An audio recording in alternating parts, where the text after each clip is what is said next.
I sit and watch, not like a man staring at a clock, waiting for time to catch him.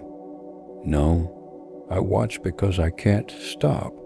The street outside glows orange under a tired lamplight, wet asphalt reflecting every flicker of neon like some kind of cruel mirror. Cars pass. Their headlights carve slices of reality that exist for a moment and then vanish. And I realize I am watching myself watching, or maybe I am the headlights. Maybe I am the asphalt. Maybe I am all of it, because what is happening is not happening to me. It's happening, period. And I am part of it.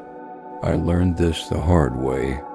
Life in all its random cruelty beats down on you until you start asking questions you don't want to answer. I used to believe I was a man under siege, a victim trapped by circumstance. Every siren, every wrong turn, every phone call I didn't want to answer, it all felt like a trap. And maybe it was. But then I started to watch, really watch, without trying to understand. And something shifted. There was no trap, there was no victim. There was only the happening. I call it primal ignorance, a naive way of seeing. Because when you see it this way, there is no me separate from the world. What I call my story, my mistakes, my regrets, it's just a feature of the universe unfolding. Try to pull it out, isolate it, and it would never have existed at all. You think you are alive inside a body. You think you are inside time, tethered to a past, dragged toward a future. But really, the past is nothing but echoes fading backward, like a wake trailing a ship. The future is a dark room with no walls. No one is there. All that exists is now. And now is terrifying. Because if nothing is in charge, if nothing plans it, then who am I? I'm not in charge. I've never been. I've learned that the hard way too. I've watched people die and nothing I did changed it. I've waited for help that never came.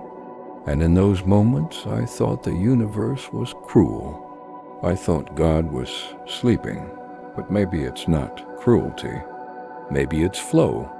Li, the Chinese have a word for it. Li, the pattern in wood grain, the vein in marble, the fiber in muscle, the flow of sap in bamboo. You see it and know it instantly, even if you can't define it. It's everywhere and nowhere. The streets, the clouds, the rain, the shadows under the streetlights.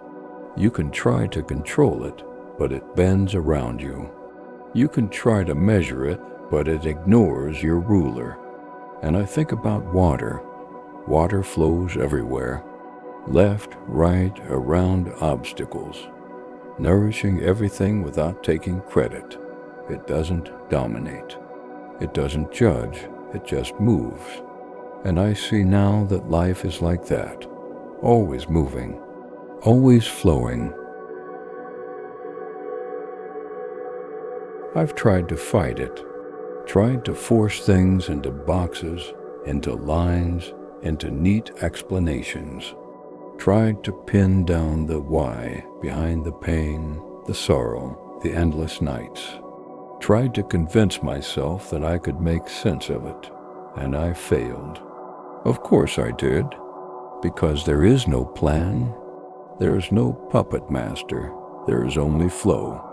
And when you resist, when you fight, when you try to be separate, you get hurt, you bleed, you see it all wrong. But if you move with it, if you become part of it, maybe then you start to see. I remember nights like this, sitting alone, the city breathing under neon, wet streets reflecting light and shadow. I would close my eyes and listen. Silence thick as fog pressing into my ears, then the world would emerge. A horn, a distant shout, the creak of a fire escape. They'd appear, linger just long enough to be noticed, then vanish again, melting into memory. And I realized that's all of life. All of it is like that, emerging, dissolving. Now, I think about the past sometimes, but not like I used to. It's just echoes trailing back, fading. And the future, it's empty, not frightening, not yet, just empty. A blank stage waiting for the next ripple to appear. It's terrifying and beautiful at the same time, because in that emptiness, anything can happen. Everything can happen, but it won't be someone else making it happen. Not God, not fate, not some invisible overseer. It will just be happening, and I will be happening with it. That's the hardest thing to accept, that I'm not in charge, that no one is in charge, that everything I call life or me or story is just part of the current, part of the flow.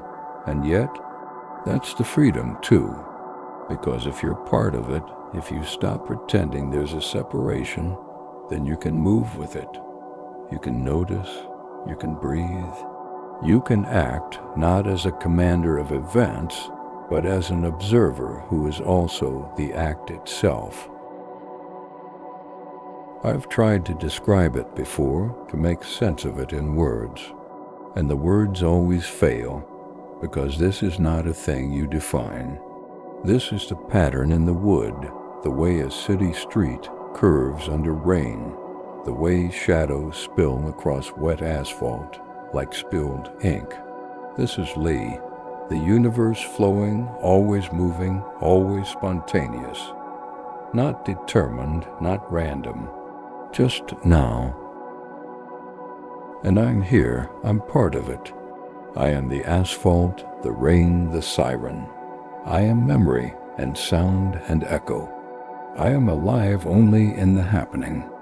And maybe, finally, that's enough. Thank you for watching.